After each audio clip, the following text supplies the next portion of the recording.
Salam, Bapak Ibu Saudara yang diberkati oleh Tuhan.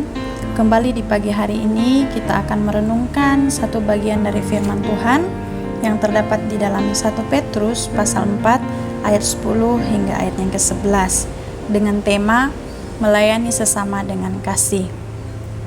Petrus menulis surat ini dengan pengharapan yang penuh, dengan sukacita, dan untuk memberikan pandangan kehidupan kepada orang percaya serta memberikan bimbingan yang praktis dan juga menasehatkan agar tetap mengikuti teladan Tuhan Yesus.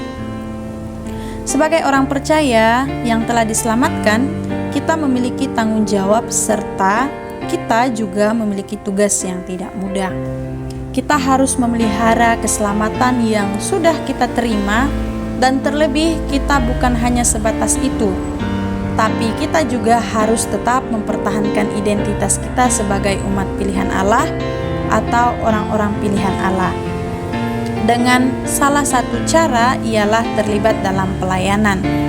Pelayanan yang dimaksud dalam hal ini bukanlah harus di dalam gereja, melainkan di luar gereja pun jika kita lakukan seperti untuk Tuhan, itulah pelayanan yang Tuhan Yesus percayakan untuk kita kerjakan. Tuhan Yesus mengetahui batas kemampuan kita dalam menjalankan misinya Tuhan. Ketika Tuhan memberikan kepercayaan, Tuhan tidak akan membiarkan serta meninggalkan kita, tapi Yesus akan menolong, memampukan serta membina kita agar kita mampu menyelesaikan misi atau pelayanan yang Tuhan Yesus sudah percayakan. Ada 3 hal yang menjadi pembelajaran penting dalam melayani menurut firman Tuhan ini. Yang pertama, melayani sesuai dengan kemampuan di ayatnya yang ke-10. Kata sesuai dalam Kamus Bahasa Indonesia memiliki arti pas, cocok. Hal ini memberikan kita pemahaman bahwa Tuhan memberikan kita tanggung jawab, tidak menuntut untuk kita mengerjakannya melebihi di luar batas kemampuan kita. Karena Tuhan tahu tanggung jawab yang Ia berikan sesuai kemampuan, dan itu adalah pelayanan yang tepat untuk kita.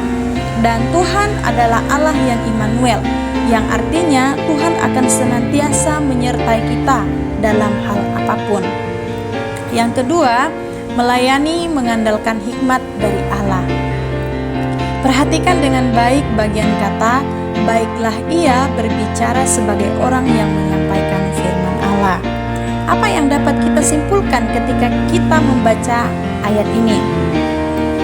Ini memberikan kita pemahaman bahwasannya melayani sangat diperlukan hikmat yang dari Allah sendiri.